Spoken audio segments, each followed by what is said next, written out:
tous, je suis ravi de vous retrouver enfin pour une nouvelle vidéo. Alors évidemment, pendant le confinement, je ne pouvais pas aller au bord de l'eau, mais ça ne m'a pas empêché de réfléchir. Je vous avais proposé, il y a quelques temps, savoir si ça vous intéressait que j'aborde des sujets un petit peu plus techniques, notamment sous l'angle entre guillemets scientifique, de manière à voir en quoi les études qui ont été faites sur nos poissons favoris peuvent nous aider à en prendre davantage ou en tout cas à éviter certaines erreurs ou certaines actions finalement assez inutiles. Donc au départ, j'avais pensé m'intéresser à une espèce en particulier, notamment le brochet, et puis étudier un par un chacun des sens qu'il utilise pour chasser. Et je me suis rendu compte que c'était une vraie usine à gaz.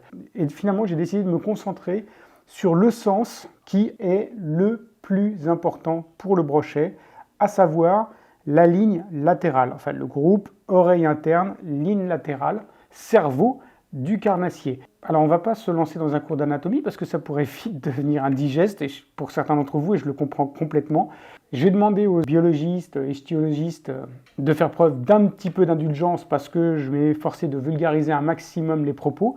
Donc la ligne latérale, qu'est-ce que c'est? C'est un organe sensoriel qui se trouve sur tous les poissons. C'est une ligne qui traverse, on la voit d'ailleurs ici, elle est reproduite ici. Donc c'est cette ligne ici qui parcourt tout le corps du poisson, jusqu'à environ presque jusqu'à la queue, qui remonte jusqu'à la tête. À la tête, elle peut prendre une forme différente suivant les poissons, notamment chez les carnassiers. Et le long de cette ligne, en fait, il y a des orifices qui sont reliés à des capteurs, on appelle ça les neuromastes pour ceux qui veulent le nom, à l'intérieur desquels on trouve des sortes de poils, ce sont des cellules ciliées qui vibrent à la moindre vibration produite dans le milieu. Les cils se courbent avec une certaine intensité et pour une durée particulière.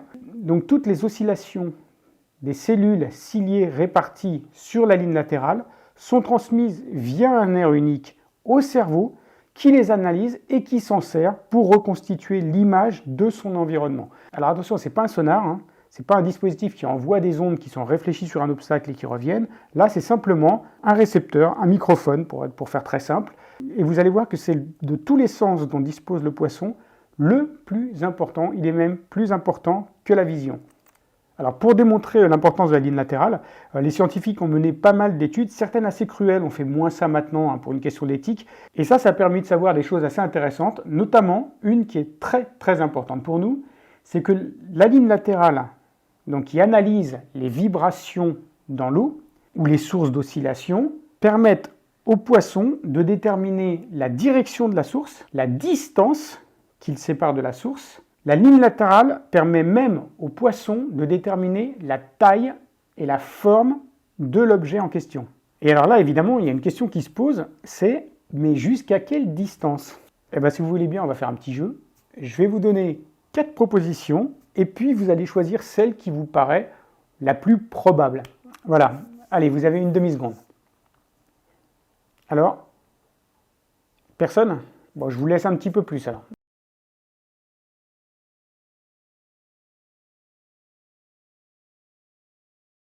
Alors pour ceux qui ont répondu plus d'1 kilomètre, juste une précision, le sujet là, c'est les poissons, c'est pas les sous-marins nucléaires. Donc non, ça n'est pas 1 kilomètre. Ça n'est pas non plus environ 100 mètres. En fait, c'est beaucoup, beaucoup, beaucoup moins, puisque les 2 études les plus précises sur le sujet, une portait sur le brochet américain, l'autre portait sur le poisson rouge, ont montré que la distance à laquelle un poisson perçoit les vibrations via sa ligne latérale ne dépasse pas 50 à 60 cm. Ce qui veut dire qu'en fait, le poisson, lorsqu'il est dans son milieu, tout ce qui se trouve et qui vibre à plus de 50 à 60 cm de lui, il ne le perçoit pas. Alors là, vous vous dites, ah oui, mais juste avant, il vient nous dire que c'était le sens le plus important, alors que la vision, on sait qu'un poisson voit bien plus loin que 60 cm. Effectivement, un poisson voit bien plus loin que 60 cm. Un poisson voit à plusieurs mètres de distance. Il est myope. Si ça vous intéresse, la vision des poissons, ça fera l'objet d'une autre vidéo. Vous me dites ça dans les commentaires. Pourtant, les études confirment que c'est bien la ligne latérale la plus importante. Eh bien, parce qu'en fait, un poisson, effectivement, il ne perçoit pas de perturbation d'ondes au-delà de 50-60 cm. En revanche, un poisson, mais aussi une crevette, une écrevisse, n'importe quel objet qui se trouve dans le milieu, donc nos leurres y compris, lorsqu'ils se déplacent, laissent une traîne ondulatoire qui se propage derrière l'objet en question. Et comme l'indiquait une étude de 1993, en fait, ces micro-turbulences causées par des poissons peuvent rester dans l'eau assez longtemps, plusieurs dizaines de secondes à plusieurs minutes, s'étendent sur des distances de plusieurs mètres. L'expérience qui a été menée en 1993 montre qu'un poisson rouge de 6 à 10 cm qui nageait en ligne droite à la vitesse d'environ 7 à 14 mètres par seconde induisait des turbulences qui persistaient dans le milieu pendant 30 secondes. Mais c'est ça qui est intéressant, parce que si vous avez un poisson en maraude qui se balade comme ça et qui passe à moins de 50-60 cm de cette zone de perturbation ondulatoire, eh ben, il va la repérer. Et ce qu'il va faire, c'est qu'il va la remonter. Et ça a été démontré avec des tests sur des black bass. Un poisson, lorsqu'il rentre dans un cône formé par les micro-ondulations laissées par le poisson, est capable de remonter cette ondulation jusqu'à en trouver l'origine. Et c'est là que c'est très fort. Parce que, alors qu'il ne voit pas la proie, il est capable, grâce à sa ligne latérale, de déterminer sa direction, sa forme, son mouvement, sa vitesse. Et ça, c'est absolument prodigieux. C'est ce qui permet à un poisson, dans des eaux extrêmement teintées, de lancer une attaque de plusieurs mètres de distance, alors qu'il ne voit le poisson que dans les derniers centimètres. Et vous allez voir que ce n'est pas fini. Il y a plusieurs études qui ont démontré que dans des eaux claires, le poisson, lorsqu'il le peut, va utiliser sa vision. Imaginons que le carnassier ait repéré un poisson qui l'intéresse, il va commencer à se diriger vers lui en se basant sur sa vision.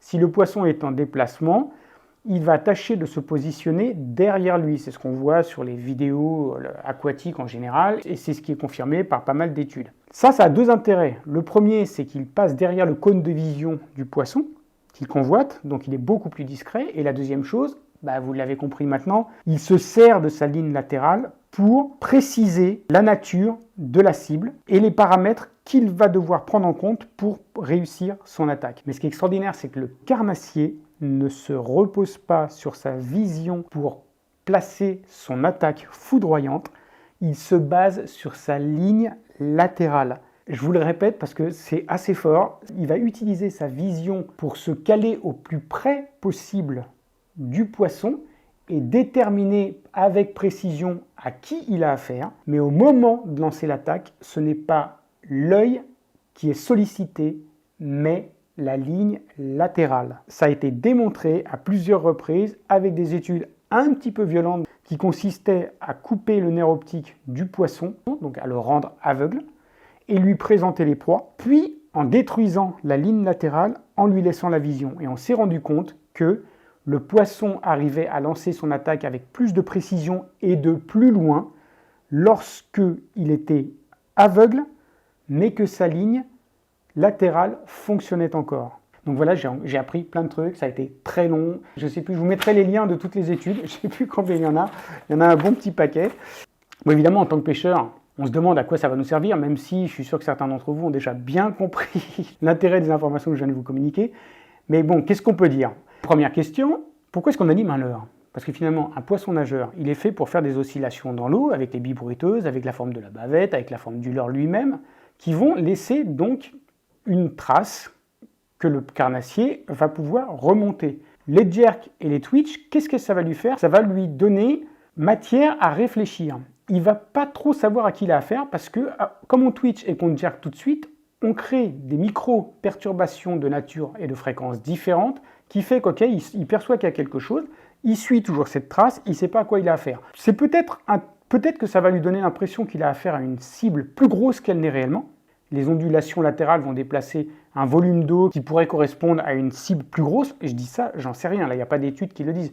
Mais si vous regardez bien les Japonais, par exemple, les Japonais n'animent pas leur leurre, c'est très connu. Et d'ailleurs, pour beaucoup de Japonais, c'est un manque de respect d'animer un leurre au regard du concepteur du leurre qui s'est attaché à rendre le poisson nageur le plus pêchant possible d'entrée de jeu. Et si vous écoutez le dernier épisode de Fishing Club, c'est confirmé par Bruno Peb, qui explique que lorsqu'il a pêché avec des Japonais en France, donc dans nos eaux, les Japonais n'animaient pas leur leurre et ils prenaient autant de poissons que les Français qui en animaient. Pourquoi est-ce qu'on anime un leurre? Ben moi, je vais vous dire, j'anime un leurre parce que sinon, je me fais chier. Enfin, je veux dire, surtout quand vous êtes dans un étang, un truc comme ça, où vous faites du power fishing, si vous animez pas le leurre, c'est vite pénible, quoi. C'est un peu psychologique aussi. On se dit, non, mais là, je simule un poisson moribond, ou là, à force de narguer le carnassier à 50 cm de sa gueule, je vais finir par tellement l'emmerder qu'il va lancer une attaque réflexe. C'est possible. C'est pas démontré. C'est possible. Mais ce qu'il faut retenir, c'est que les Japonais ne font pas ça. Et ils prennent du poisson tout pareil. Moi, je continuerai à twitcher et jerker. Les études démontrent, l'expérience japonaise aussi, que ça n'est pas forcément nécessaire. Ça n'est pas plus efficace dans des milieux perturbés. Parce que des fois, par exemple, si je pêche dans un endroit où il y a beaucoup de courant, je me dis que le poisson perçoit tellement de signaux que si je ne twitche pas ou je ne jerk pas, je ne vais pas pouvoir me distinguer des signaux parasites ambiants, et donc le bruit de mon leurre en fait risque de ne pas être perçu en fait par le carnassier. Et bien en fait c'est une erreur. Il y a plusieurs études qui ont été faites qui montrent qu'en fait un carnassier est tout à fait capable de distinguer l'intégralité des sons de son environnement. Et en fait finalement c'est comme nous. Nous, quand on est dehors, on sait faire la différence entre une voiture, le bruit des feuilles sur les arbres, un oiseau qui chante, un enfant qui braille. Et quand vous êtes dehors, cette ambiance sonore est tellement familière que vous n'y prêtez pas attention. Mais si par exemple il y a un camion de pompiers qui passe, d'un seul coup, votre attention va être attirée parce que là, c'est quelque chose qui n'est pas commun dans votre environnement et qui va mettre vos sens en éveil. Et bien c'est pareil pour les poissons. Il y a des expériences qui ont montré, par exemple, que en tapant dans la vitre d'un aquarium dans lequel on avait mis un poisson rouge, les premières fois, le poisson prenait une posture de défense, il essayait de fuir la source du bruit, et au bout de quelques jours, il n'y prêtait absolument plus attention, quel que soit le moment de la journée où on tapait sur sa vitre. Ce qui veut dire qu'il avait mémorisé ce son, et il savait que ce son n'était pas dangereux. Quand on dit que les poissons n'ont pas de mémoire, c'est complètement stupide. Bien sûr que les poissons ont des mémoires, et n'importe qui a un aquarium s'en rendra compte très facilement. Je vais vous montrer par exemple avec le mien une petite expérience qui va vous le démontrer tout de suite. En fait, les poissons, je les nourris toujours à peu près à la même heure. Dans ce bac de 180 litres, il y a des néons cardinalis qui nagent en banc et qui sont assez méfiants. Ils sont assez méfiants parce qu'ils sont dans mon bureau et il y a peu de perturbations dans mon bureau, dans la mesure où la plupart du temps je suis assis à ma table, je travaille et les poissons sont juste à côté de moi. J'ai le plaisir de les regarder toute la journée, mais je ne bouge pas trop. Donc quand je me déplace, ils s'enfuient. C'est ce qu'on voit sur la vidéo ici.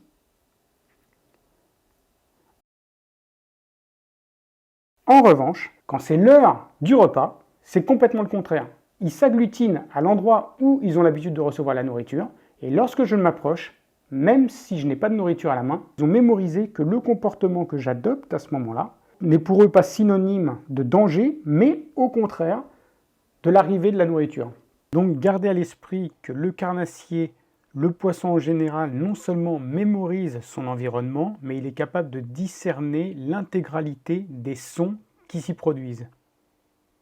Jerker ou twitcher pour essayer de faire plus de bruit que le milieu ambiant, ça ne sert à rien. Même en lancer ramené normal en linéaire, le carnassier saura identifier ce signal et il s'y intéressera s'il considère que c'est une proie potentielle ou qu'au moins elle mérite qu'on y prête attention. Et donc dernière information de cette conclusion, la vision est importante pour le brochet à condition bien sûr que les conditions de clarté de l'eau lui permettent d'exploiter ce sens. Mais ce n'est pas le sens qu'il utilise en priorité pour lancer son attaque. C'est toujours la ligne latérale qui est essentielle et même fondamentale dans un environnement trouble. En revanche, dans une eau très claire, là ça peut être intéressant d'avoir un leurre de couleur qui sera plus facilement repéré par un brochet à l'affût et donc qui serait trop loin pour capter les vibrations produites par le déplacement. Voilà, et bien écoutez, j'espère que ce petit cours magistral vous a plu. J'ai essayé de le rendre le plus clair possible. Si jamais vous avez des questions, bien évidemment, vous n'hésitez pas. Si certains d'entre vous ont des précisions à apporter sur ce que je viens de dire, mais surtout, n'hésitez pas, bien au contraire, vous savez que j'adore ça. Allez-y, balancez toutes les infos supplémentaires que vous avez. Si vous pensez que je me trompe, n'hésitez surtout pas à le dire. En revanche, vous faites comme moi, vous me donnez le lien de l'étude sur laquelle vous vous basez, ce qui me permettra, moi, évidemment, d'apporter un correctif par la suite si c'est nécessaire. Voilà, eh bien, écoutez, j'espère beaucoup que cette vidéo vous a plu. Si c'est le cas, n'hésitez pas à la partager.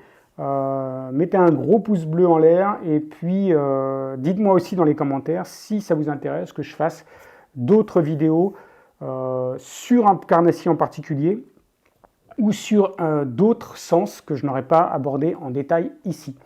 Eh bien, merci beaucoup encore pour votre fidélité. Allez, à bientôt. Ciao, ciao.